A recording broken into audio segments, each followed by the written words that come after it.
Hello दोस्तों, आपका फिर से एक बार स्वागत है हमारे YouTube channel the vacancy box में। आज हम फिर से आपके सामने प्रस्तुत हैं एक और नई जानकारी, एक और इन्फॉर्मेटिव वीडियो लेकर। और आज का जो इम्पोर्टेंट वीडियो है हमारा है यूके पीएससी से रिलेटेड, जिसमें यूके पीएससी द्वारा एक बहुत इम्पोर्टेंट नोटिफिकेशन, एक बहुत इम्पोर्टेंट रिक्रूटमेंट नोटिफिकेशन जारी किया गया है। Upper PCS, Uttarakhand upper PCS के 2025 का नोटिफिकेशन आज उत्तराखंड लोक सेवा आयोग ने लाइव कर दिया है। आज से उत्तराखंड अपर पीसीएस के फॉर्म भरने शुरू हो चुके हैं। तो देखते हैं इसमें कौन कौन सी पोस्ट हमारे लिए है, क्या क्या हमारे लिए एलिजिबिलिटी क्राइटेरिया है, हम किस किस पोस्ट के लिए एलिजिबल हैं, क्या क्या हम अप्लाई कर सकते हैं। सारी जानकारी आज हम इस वीडियो में देखने जा रहे हैं।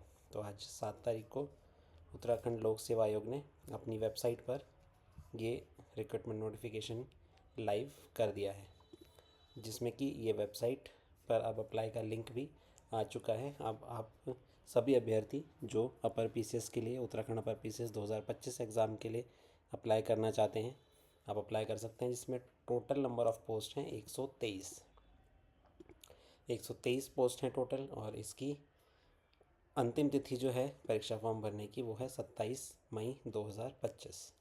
तो एक बार इसका डिटेल में एडवर्टाइजमेंट हम देख लेते हैं। आपको ज़रूरी जो जानकारी है, महत्वपूर्ण जानकारी है, वो सब आपके लिए हम एक बार यहाँ पर लेकर आए हैं। तो देखिए दोस्तों, ये जो विज्ञापन आयोग द्वारा जारी किया गया है, इसके विज्ञापन प्रकाशन की तिथि 7 मई यानी आज 7 मई 2025 है। आज ही से इसके एग्ज़ाम फॉर्म भी भरने शुरू हो चुके हैं, जिसकी अंतिम तिथि 27 मई 2025 रहने वाली है। और फॉर्म की एग्ज़ाम की फ़ीस जो है वो भी 27 मई तक ही सबमिट की जाएगी। इसके बाद कोई भी जो हमारा फॉर्म रह गया होगा जिसमें फ़ीस नहीं लगी, तो वो एक्सेप्ट नहीं किया जाएगा करेक्शन की डेट आने पर भी। उसके बाद जब 27 मई ये हमारी भर्ती प्रक्रिया पूरी हो जाएगी, उसके बाद ऑनलाइन संशोधन की जो करेक्शन की जो प्रक्रिया है वो 3 जून से आयोग की वेबसाइट पर लाइव की जाएगी, जिसकी तिथि 12 जून 2025 निर्धारित की गई है। तो आगे बढ़ते हैं दोस्तों, इसमें देख लेते हैं जो आगे हमारे लिए कौन कौन सी पोस्ट इसमें आयोग द्वारा दी गई है। तो सबसे पहले जो सबसे बड़ी पोस्ट है इसमें डिप्टी कलेक्टर की 3 वैकेंसीज़ हैं। पुलिस उपाधीक्षक यानी DSP, deputy superintendent of police, इसकी 7 पोस्ट हैं।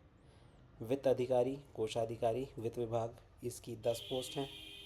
सहायक निदेशक, इसकी 6 पोस्ट। उपनिबंधक श्रेणी सेकंड वित्त विभाग, इसकी 12 पोस्ट। सहायक आयुक्त राज्य कर वित्त विभाग, इस 13 पोस्ट। और सहायक कर अधिकारी वित्त विभाग, इसकी 17 सीट्स। सहायक नगर आयुक्त अधिशासी अधिकारी श्रेणी 1 शहरी विकास विभाग, इसकी 7 सीट्स। कार्य अधिकारी जिला पंचायत और पंचायती राज विभाग, इसकी 2 सीट्स। उप शिक्षा अधिकारी, इसकी 15 सीट्स। जिला समाज कल्याण अधिकारी, इसकी 2 सीट्स। अधीक्षक राजकीय भिक्षुक गृह, इसकी 3 सीट्स। इसके बाद सहायक निदेशक संस्कृत शिक्षा विभाग, इसकी 4 सीट्स। सहायक गन्ना आयुक्त, इसकी 1। जिला परिवीक्षिका अधिकारी, इसकी 1 सीट। सूचना अधिकारी, जिला सूचना अधिकारी, इसकी 3 सीट्स। संपादक सूचना एवं लोक संपर्क विभाग, इसकी 1 सीट। फीचर लेखक सूचना एवं लोक संपर्क विभाग, 1 सीट। सहायक निदेशक 8 सीट्स। और सहायक निदेशक सांख्यिकी यानी स्टैटिस्टिक्स, 1 सीट। सहायक प्रसंस्करण अधिकारी 2 सीट। प्रादेशीय मौन विशेषज्ञ, कीट विज्ञान उद्योग एवं खाद्य प्रसंस्करण समूह खा के कीट एवं पौध प्रशिक्षण शाखा में सिर्फ 2 सीट्स। सांख्यिकी अधिकारी श्रेणी 2 1 सीट। और जिला पर्यटन अधिकारी, पर्यटन विकास अधिकारी की 1 सीट। इस तरह टोटल हमारे पास 123 वैकेंसीज़ के लिए ये विज्ञापन जारी किया गया है। टोटल 123 वैकेंसीज़ होने वाली हैं। इसमें कुछ पोस्ट ऐसी भी हैं जिसमें दिव्यांग श्रेणी भी अप्लाई कर सकते हैं, सिवाय पुलिस उपाधीक्षक के डीएसपी रैंक के लिए कोई भी दिव्यांग अभ्यर्थी अप्लाई नहीं कर सकता है। और बाकी जो हैं संपादक और फीचर लेखक, इसमें भी कोई भी विकलांग अभ्यर्थी अप्लाई नहीं कर सकते हैं। बाकी जो विकलांग की कैटेगरी हैं ये इसमें दी गई हैं। इसका विज्ञप्ति का लिंक मैं अपने डिस्क्रिप्शन बॉक्स में दे दूंगा और हमारे टेलीग्राम के चैनल में भी इसकी पूरी विज्ञप्ति हम डाल देंगे। आप उसमें जाकर ये सारी की सारी अपनी विकलांग की श्रेणी, कौन कौन सी विकलांग की श्रेणी के लोग किस पोस्ट के लिए अप्लाई कर सकते हैं, आप जाकर देख सकते हैं। आगे बढ़ते हैं। इसकी शैक्षिक अर्हताएँ क्या क्या दी गई हैं। तो सबसे पहले जो सहायक निदेशक है लेखा परीक्षा अधिकारी, इसके लिए आपको बीकॉम की उपाधि पास होना ज़रूरी है। किसी भारत में विधि द्वारा स्थापित किसी मान्यता प्राप्त विश्वविद्यालय या संस्थान से वाणिज्य में स्नातक की उपाधि अथवा इंस्टीट्यूट ऑफ चार्टर्ड अकाउंटेंट से चार्टर्ड अकाउंटेंट की उपाधि होना चाहिए। या तो आपने चार्टर्ड अकाउंटेंट का एग्ज़ाम पास किया हो या तो आपने वाणिज्य यानी कॉमर्स में ग्रेजुएशन पास की हो, तो आप सहायक निदेशक के लिए अप्लाई कर सकते हैं। ये हमारा पद कोड था 4। पद कोड 5 के लिए उप निबंधक श्रेणी सेकंड। उप निबंधक में आपके लिए जो शैक्षिक अर्हता दी गई हैं वो किसी भी मान्यता प्राप्त विश्वविद्यालय की विधि स्नातक की उपाधि आपके पास होनी चाहिए। विधि स्नातक यानी कि लॉ ग्रेजुएट आप होने चाहिए। और आपको देवनागरी लिपि की लिखित तथा हिंदी और अंग्रेज़ी का कार्य साधक ज्ञान होना चाहिए। मतलब आप हिंदी और अंग्रेज़ी दोनों में ही कुशल होने चाहिए, तो आप इस पोस्ट के लिए अप्लाई कर सकते हैं। दूसरा जो हमारा 10 नंबर पद कोड है उप शिक्षा अधिकारी।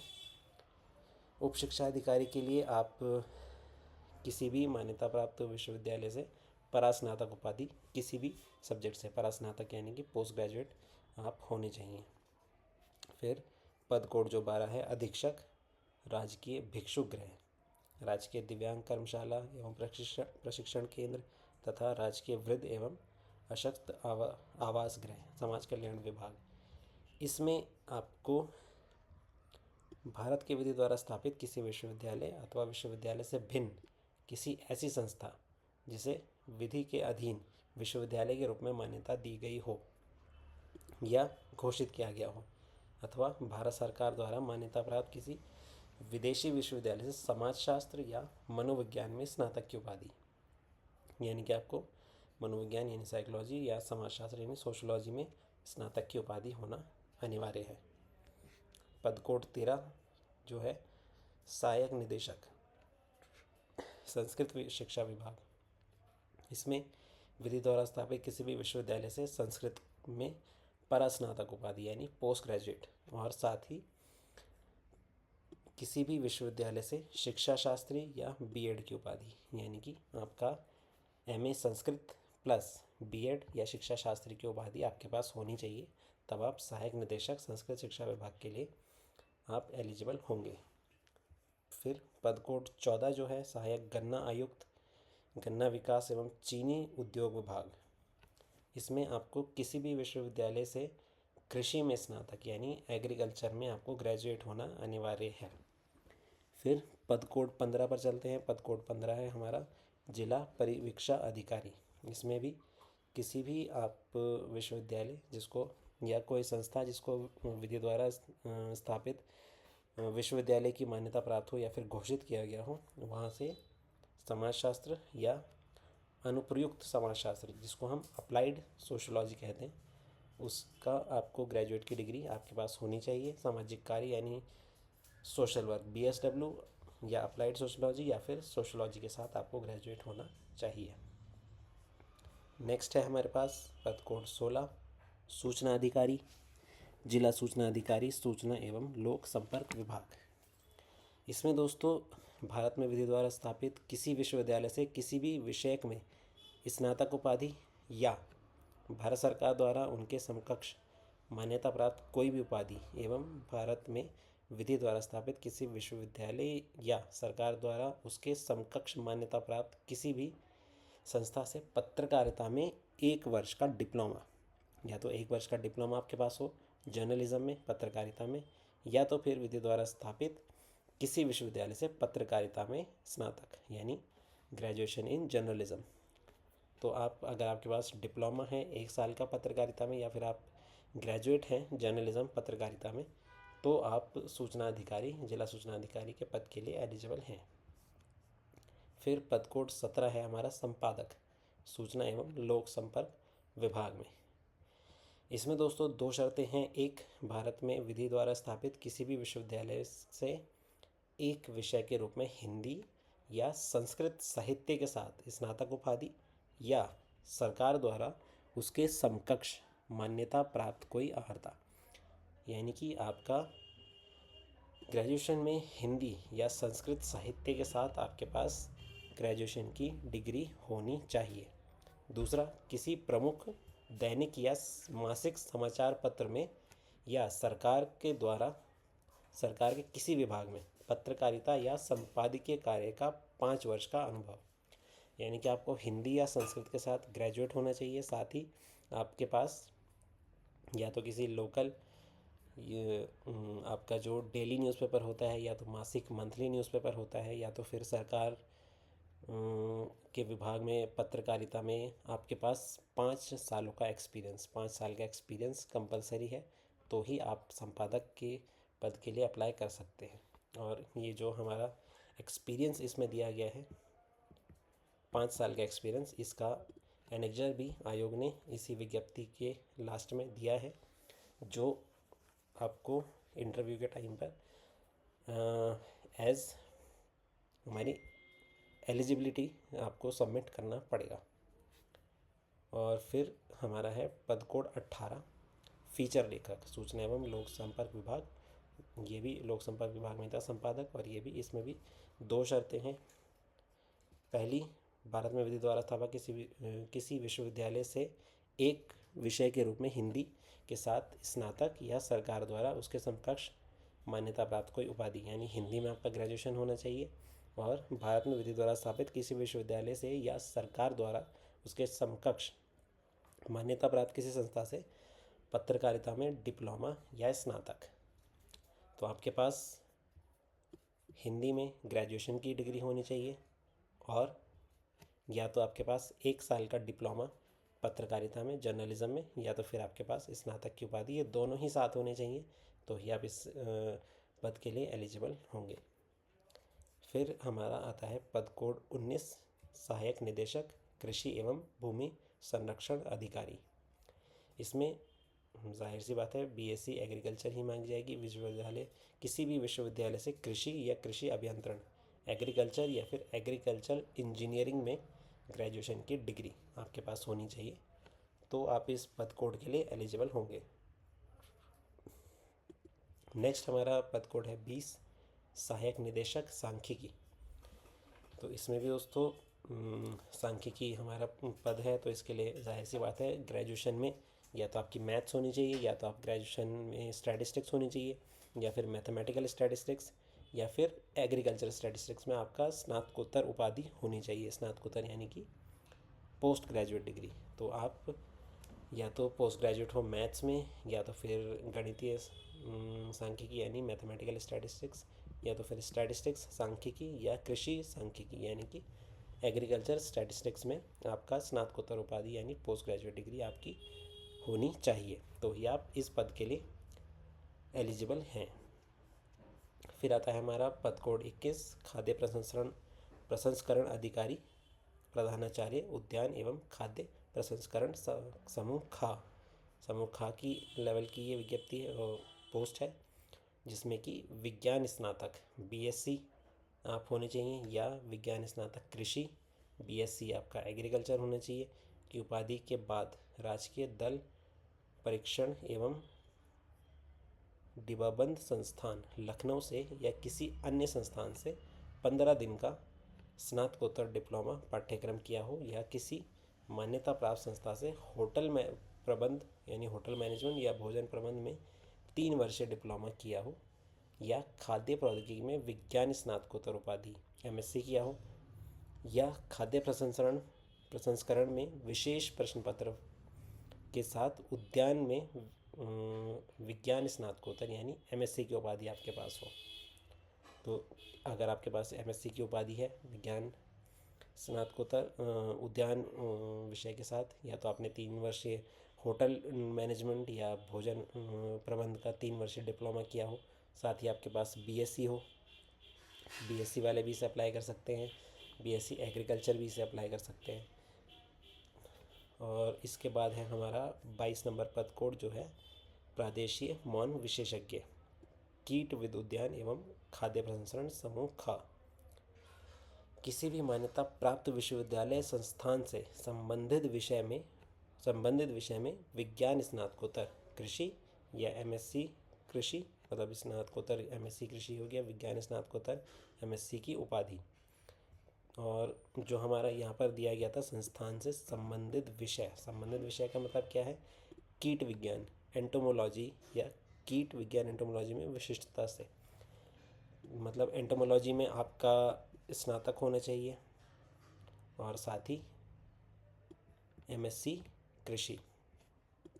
तो एंटोमोलॉजी में ग्रेजुएशन और या तो फिर विज्ञान स्नातकोत्तर में कृषि यानी कि एमएससी एग्रीकल्चर।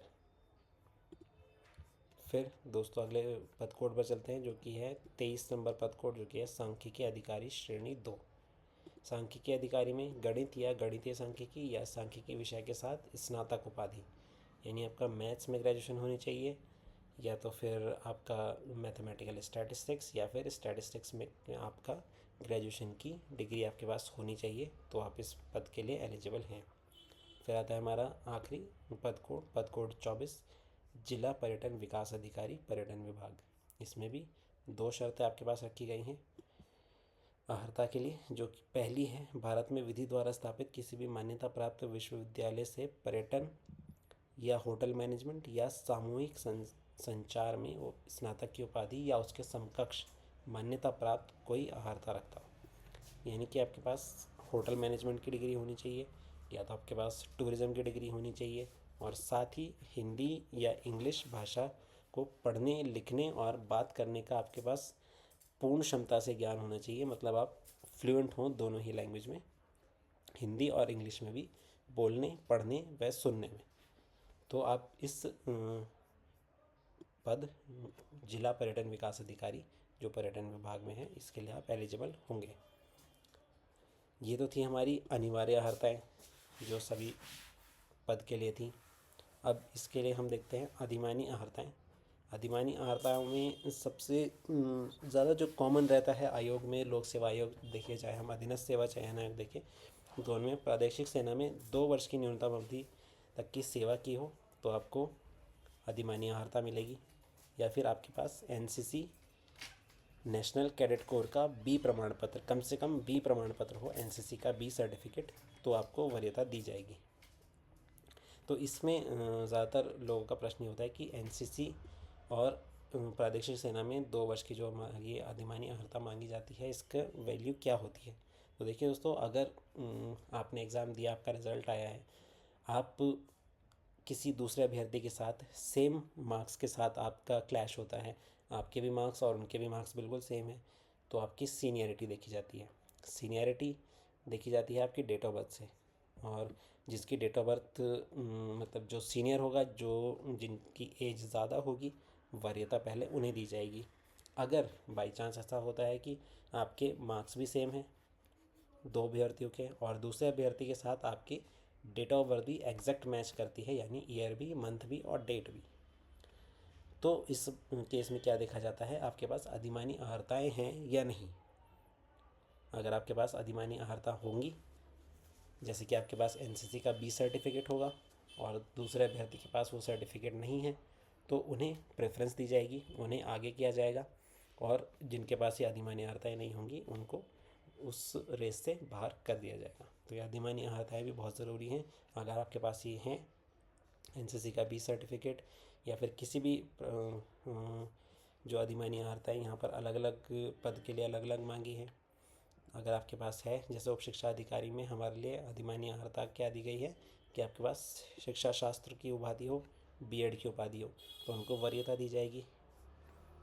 और अलग अलग पद के लिए अलग अलग अधिमानी अर्हताएँ हैं, तो ये अधिमानी अर्हताएँ भी बहुत ज़रूरी होती हैं। अगर आपके पास हैं तो आप फॉर्म भरते समय इन्हें छोड़ें ना, इनको भी डालें, अप्लाई करें। क्योंकि अगर आपने फॉर्म भरते समय ये अधिमानी अर्हताएँ नहीं डाली हैं अपने फॉर्म में, तो आगे जाकर आप इन्हें इंटरव्यू के टाइम पर क्लेम नहीं कर सकते हैं। तो ये चीज़ भी बहुत ध्यान में रखें दोस्तों, अपनी अधिमानी अर्हताएँ भी भरें और उनको भी क्लेम करने के लिए आप चूकें ना। इसके बाद जो हमारा शारीरिक मापदंड है, जो हमारा पुलिस उपाधीक्षक की जो पोस्ट है, deputy superintendent of police DSP की पोस्ट के लिए जो हमारी शारीरिक मापदंड की हमारे लिए जो निश्चित मापदंड दिए गए हैं आयोग द्वारा, उनके बारे में बात कर लेते हैं। तो सबसे पहले ऊंचाई, आपकी हाइट कितनी होनी चाहिए। तो सामान्य और अन्य वर्ग के लिए, अन्य वर्ग में कौन आते हैं, अन्य पिछड़ा वर्ग और अनुसूचित जाति, सामान्य, ओबीसी और एससी कैटेगरी, इनके लिए पुरुष अभ्यर्थी की हाइट 167.7 167.7 सेंटीमीटर होनी चाहिए। और अगर कोई महिला अभ्यर्थी है तो उनके लिए 152 सेंटीमीटर यानी 152 सेंटीमीटर होनी चाहिए। अगर आप अनुसूचित जनजाति के कैंडिडेट हैं, एसटी कैटेगरी के कैंडिडेट हैं, तो एसटी कैटेगरी के लिए पुरुष अभ्यर्थी 160 सेंटीमीटर एलिजिबल होंगे, यानी 160 सेंटीमीटर जिनकी हाइट होगी वो इसके लिए एलिजिबल होंगे। और महिला अभ्यर्थी की बात की जाए जो एसटी कैटेगरी में है, उनकी 147 सेंटीमीटर यानी 147 सेंटीमीटर हाइट होनी चाहिए। और दोस्तों, पर्वतीय क्षेत्र के अभ्यर्थियों के लिए 162.1 सेंटीमीटर पुरुष अभ्यर्थी और महिला अभ्यर्थी 147 सेंटीमीटर हाइट आपकी होनी चाहिए। तो अगर आपके पास पर्वतीय क्षेत्र का प्रमाण पत्र है, अगर आप 167 सामान्य वर्ग या ओबीसी वर्ग या एससी वर्ग से आते हैं, अगर आपकी 167 सेंटीमीटर हाइट नहीं है और अगर आपने पर्वतीय क्षेत्र का प्रमाण पत्र बना रखा है, तो आप 162.6 सेंटीमीटर हाइट क्लेम करके आप इस पोस्ट के लिए एलिजिबल हो सकते हैं। और महिला अभ्यर्थी 147 सेंटीमीटर हाइट में पर्वतीय क्षेत्र कैटेगरी के अंदर एलिजिबल हो सकती हैं। तो अगर आपका 1-2 सेंटीमीटर का भी फ़र्क है, जो आप सामान्य और ओबीसी कैटेगरी में अगर आप 1-2 सेंटीमीटर से चूक रहे हैं, तो आप अपना पर्वतीय सर्टिफिकेट अभी अप्लाई कर लें। क्योंकि पर्वतीय सर्टिफिकेट भी अभी पूछा तो जाएगा आपसे जब फॉर्म भरेंगे, और जब फॉर्म भरेंगे हम अलग से उसके लिए एक वीडियो बनाएंगे, आप बताएंगे क्या क्या जानकारी मांगी गई है। पर अगर आपने फॉर्म में फिल नहीं करा कि हम पर्वतीय कैंडिडेट हैं, और फिज़िकल वाले दिन अगर आप पर्वतीय सर्टिफिकेट लेके जाते हैं, तो आपका पर्वतीय सर्टिफिकेट वहाँ मान्य नहीं होगा, एक्सेप्टेबल नहीं होगा। दूसरी चीज़ कि आपका पर्वतीय सर्टिफिकेट विज्ञप्ति की आखिरी डेट यानी 27 मई 2025 के पहले इशू हो जाना चाहिए, वो तभी वैलिड माना जाएगा। तो अगर आपने नहीं बनवाया है या आपको इस बारे में जानकारी नहीं थी, तो आप अभी अप्लाई कर सकते हैं।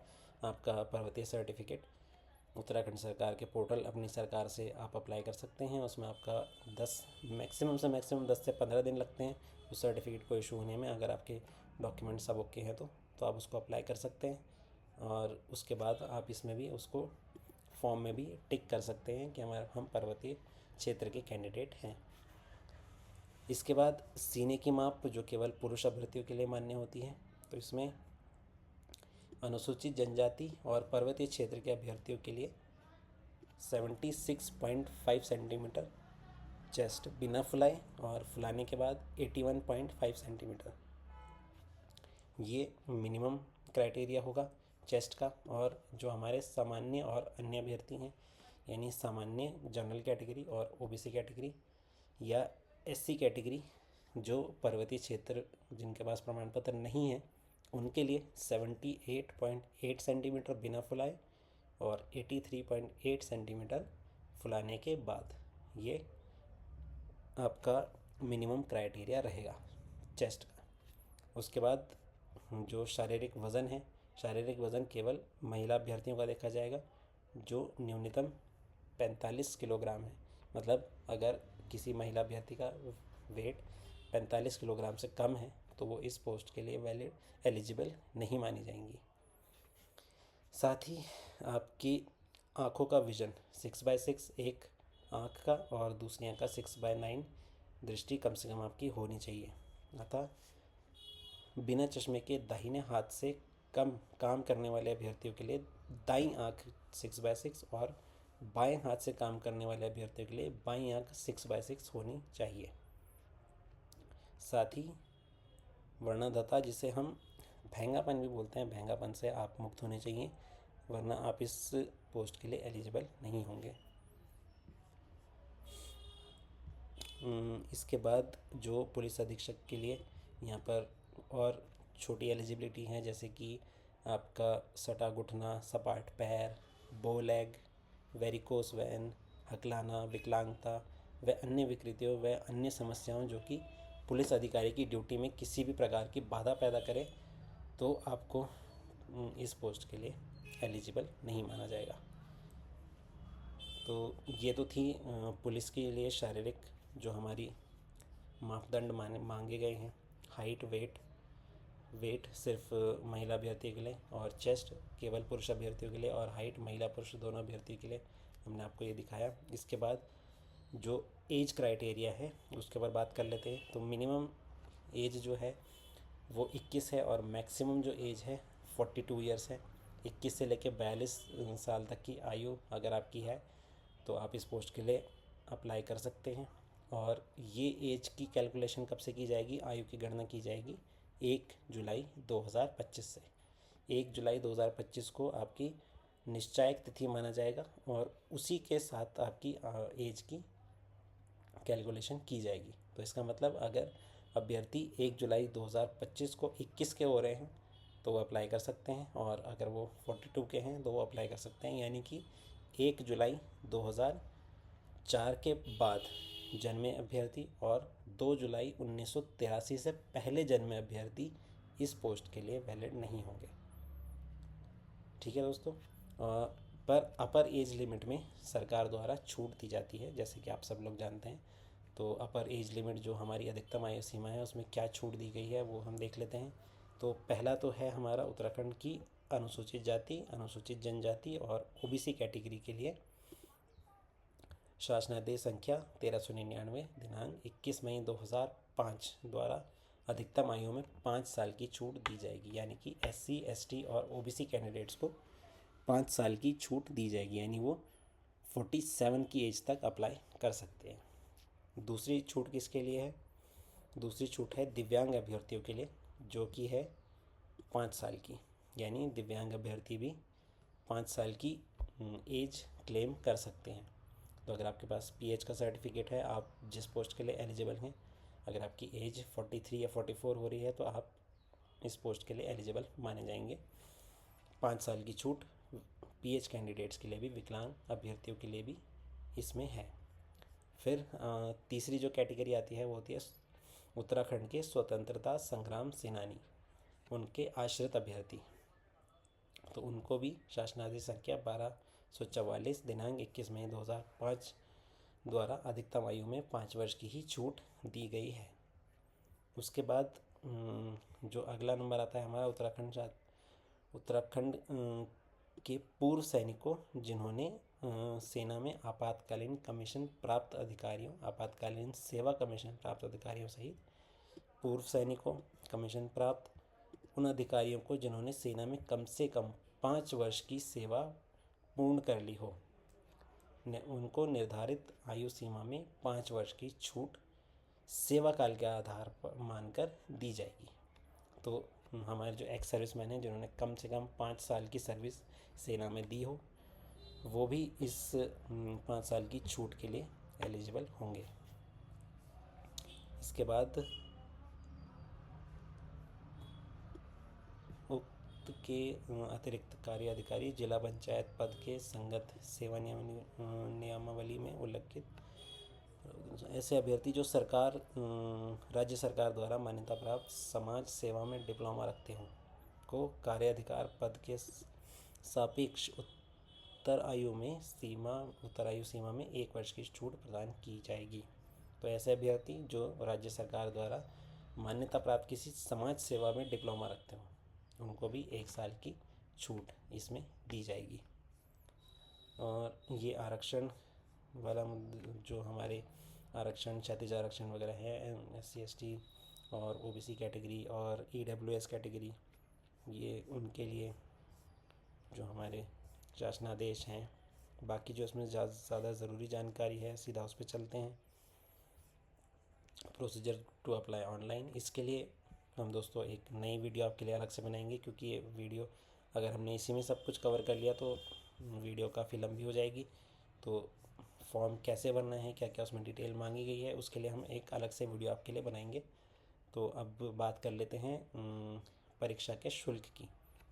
इस विज्ञप्ति के लिए जनरल कैटेगरी के लिए 150, उत्तराखंड OBC के लिए 150 और उत्तराखंड EWS कैटेगरी के लिए 150 रुपये की फ़ीस जो है निर्धारित की गई है। प्लस इसमें प्रोसेसिंग फ़ीस जो लगेगी 16 रुपये 36 पैसे के आसपास वो लगने वाली है। तो हमारी टोटल फ़ीस जो आएगी 166 रुपये 36 पैसे, जो जनरल OBC और EWS कैटेगरी के लिए होगी। और फिर जो हमारे SC और ST कैंडिडेट्स हैं उनके लिए एप्लीकेशन फ़ीस रहेगी 60 रुपये।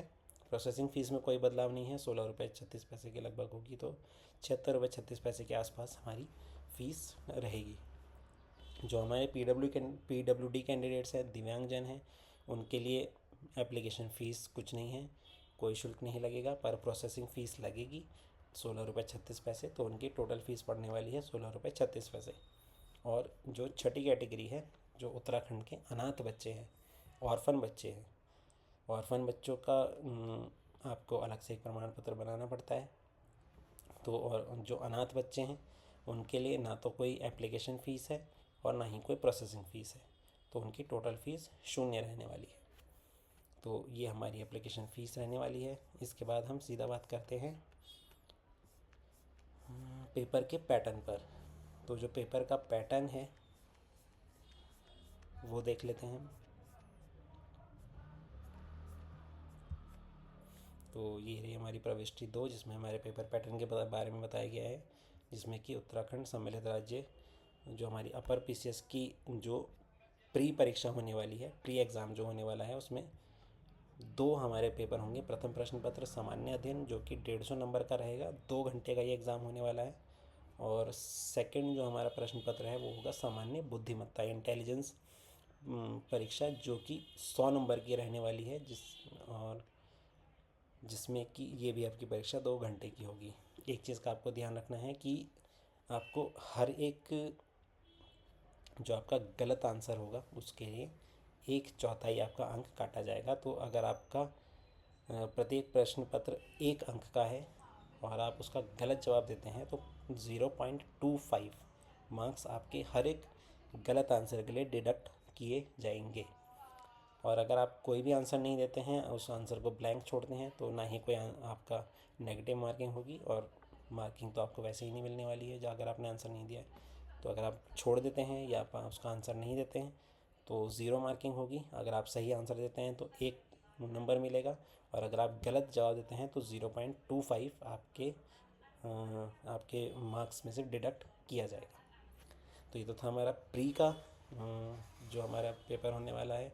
उसके बाद जो प्री क्वालिफाई करेंगे उनको मुख्य परीक्षा जो मेंस का एग्ज़ाम देना है, उसमें पहला जो हमारा प्रश्न पत्र होगा सामान्य हिंदी का, 3 घंटे का ये होने वाला है, 150 मार्क्स का ये होगा। फिर सेकंड होगा निबंध, निबंध में भी आपको 3 घंटे की समय मिलेगा और 150 का ये होने वाला है, 150 मार्क्स का।